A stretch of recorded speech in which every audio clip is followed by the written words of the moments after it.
We don't want to admit it, but if we compare ourselves to the rest of the world, every one of us in the room, every one of us watching, every one of us is among the wealthiest people in the entire world. What we have here in America, even on a low end, puts us in the top 10%, and for a lot of people, the top 5% or 1% of wealthiest people in the world.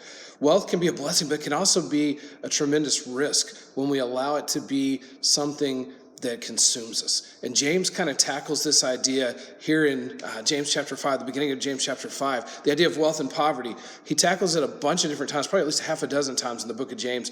But here he talks about the idea again, and the idea is that money will never satisfy us, and we can't take it with us when we go. So we're in James chapter 5 this evening.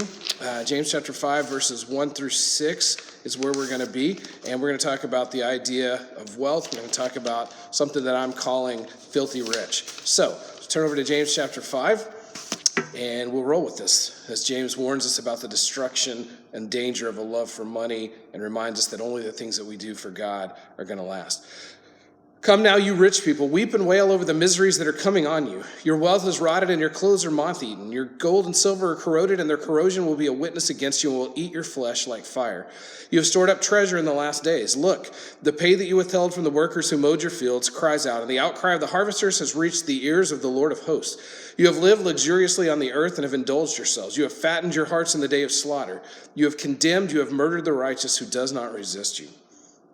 He comes out harsh here. He comes out very vocal against the danger of wealth, against overkilling our love for money and stuff like that. Wealth can be a dangerous trap of destruction. James is not making a blanket indictment on the rich. If he was, then some Bible greats like David and Abraham and Job and others would be among those that he's calling out. There's several godly people who were notably wealthy. One of the most misquoted Bible verses is 1 Timothy 6:10. People think it says the love of money is the root of all evil. Or people think it says money is the root of all evil, but it says the love of money is the root of all evil. It's not just the money, it's the love of money. And people misquote that, like I just did, all the time. The focus here is on those who make money as the central point of their lives. Those who gain it in an ungodly manner, those who hoard it, those who fail to use it to benefit other people. Riches can bring temptation. They can trap people. They can plunge them into destruction. They can plunge them into all kinds of ruin and danger and stuff. And the picture is one of misery. He says, come now, you rich people, weep and wail. It's sobbing, it's lamenting, it's howling, it's weeping, it's wailing. The picture is misery. Wealth is not really an advantage, but it can be a handicap spiritually. And Jesus warned about it in Matthew 6:24, where he talks about no man can serve two masters. Luke 12:15, where he talks about the love or your life is not in the abundance of your possessions. Or in the rich young ruler story, where the man went away sorrowful despite all the wealth that he had. The wealthy tend to place their trust in their riches. They get attached. They become enslaved. They have no room for the eternal. Their hands are too full to surrender and submit. John Steinbeck, in a novel called The Pearl, tells about a poor pearl diver who his life is to dive down and try to find pearls. And when he finds this ultimate pearl, instead it plunges his life into a nightmare. And that's the way it tends to be for a lot of people. Be careful not to use your wealth in an ungodly manner. The Bible warns against money taking us down ungodly paths, how it subtly can lead us into those ungodly paths. We think more money can solve a lot more of our problems. We want to at least try that out a lot of times, but it also leads to more problems quickly. It can entrap us. Use your finances for God. Be a good steward of the resources that you have. Having money, having stuff is not a bad thing, but it can't have us. It can't be what possesses us. Don't let your possessions possess you. Use your finances for God. Wealth is a good tool if we use it as stewards for the Lord. Money can be like a loaded gun. It can be great in certain situations, but if it's misused, it's problematic. It can be like fire. If it's used properly and under control, it's a beautiful thing. It's a helpful tool. But if it's not, if it gets out of what it's meant to be, if it's used carelessly or with evil intent, it can become this destructive force. And the same is true with money. Money can be a litmus test to prove if we're faithful to God with other things. You want God to entrust spiritual riches to you? Prove yourself by being faithful, by managing what you have, by managing what he's already given you. So he talks about 4 ways that the wealthy will be judged. And the first one is for hoarding their wealth. He talks about the selfish desire of riches, just accumulating. I mean, what do we think we're going to offer God when we get to heaven? Oh, here's my bank account. Oh, here's my credit cards. Oh, here's my car. Here's my house. Here's my fancy stuff. Here's my clothes. It's not going to do anything.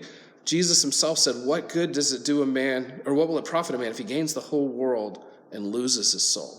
He also says, don't store up treasures here on earth, but store up treasures in heaven that won't rot and go away and waste away. The treasures we seek show where our heart lies. Wealth isn't inherently evil. Serving wealth is the problem. When we seek it for worth and value, when it becomes all-consuming, we're living in light of this world, not in light of eternity, as God asks us to, as God desires for us to.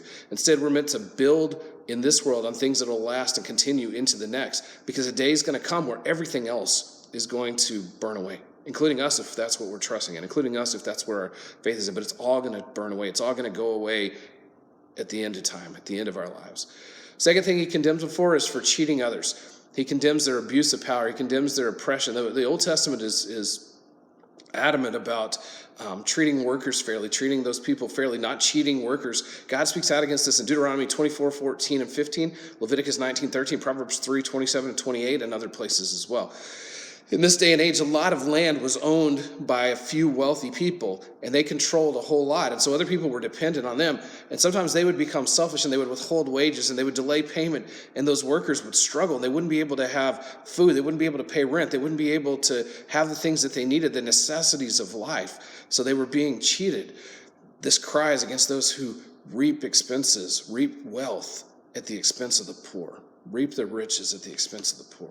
Third thing he calls them out for is for living in self-indulgence. This self-serving attitude, this more for me because it gives me more security and it makes me a better person. They're like cattle gorging on their day of slaughter, not knowing that they're about to have their lives taken from them, just like the rich man who built the barns in the parable that Jesus talks about. They're materialistic. They're enjoying with no awareness of coming destruction. They're like the rich man with the barns, like I said. They're like the rich man in Lazarus, that story, this man who had everything on earth and nothing in eternity versus Lazarus who had nothing on earth and everything in eternity. God gives us a desire to work, gives us a desire to do meaningful things with our life and to serve him with our work. We're to glorify God with our wealth, not to seek our own benefit from it, not to chase after things for me. Seeking treasures on earth alone brings torment in eternity. It doesn't last beyond this life. So for living in self-indulgence, the fourth thing that he condemns them for here is oppressing and condemning men. He's speaking out against injustice. He's speaking out about depriving of support. He's speaking out about taking away their living. And this oppression leads to condemnation and judgment. They're holding back from the poor. They're effectively letting them die. They're valuing possessions over people, which is what a whole lot of people do in life. They value their stuff over people and over relationships and over what God desires us to in our lives. So how can we wrap this up? How can we conclude this quickly? Wealth is fleeting. Only Jesus is eternal. Wealth and possessions, they're going to pass away. They're going to fade away. They're unreliable. They can come to nothing just as quickly as they came to something, or quicker. They can be here today and gone tomorrow. But what's tied to eternity is going to echo in eternity. To be rich without God is to be short-sighted in light of eternity. Wealth is temporary, and it's going to go away at judgment. Eternity's ahead. Judgment's ahead. We're going to face that day. What are we going to do with our wealth? What's going to happen to it at that point? It brings temporary comfort, but it can bring long-term misery when that's what we're seeking value in, when that's what we're chasing after. The very thing that people trusted in, the very thing that people try to find their value in, that people try to find their comfort in now, ultimately leads to their ruin in the end. It ultimately leads to their final ruin. Use your limited temporal resources, the things you have materially here on earth, to bring others to Christ, to help spread the gospel, to help your church, to help evangelism efforts, to help missions efforts and that kind of thing. Don't spend your life collecting junk that you're never going to use. Give it away. Give what you have away. God has blessed you. Give it away. Trust in the Lord, be a good steward of the things that he's entrusted to you. He owns it all, ultimately. That's what the psalmist says. He owns the cattle on 1,000 hills, which means it's all his anyway. We have to give account for how we use what we have. So here's the conclusion. Money can be dangerous. The heart can be deceptive. The love of money can be deadly. The problem comes when our money begins to control us. The environment we grow up in creates a desire to get more and more, perpetually more and more, to have more. And the temporary and the material will never satisfy. God is on a mission, and he invites us into it, not just to be a part of something here on this earth, but to be a part of something that lasts far beyond this earth. We're saved from something and saved to something and someone. And we're saved to use what we have to help bring others to the kingdom, not just to build more for ourselves. Invest your life in the things that matter beyond this life. Invest your life in the things that matter for eternity. You can't take what you have here on this earth with you when you go, but you can take those you invest in who come to know Christ with you in the end.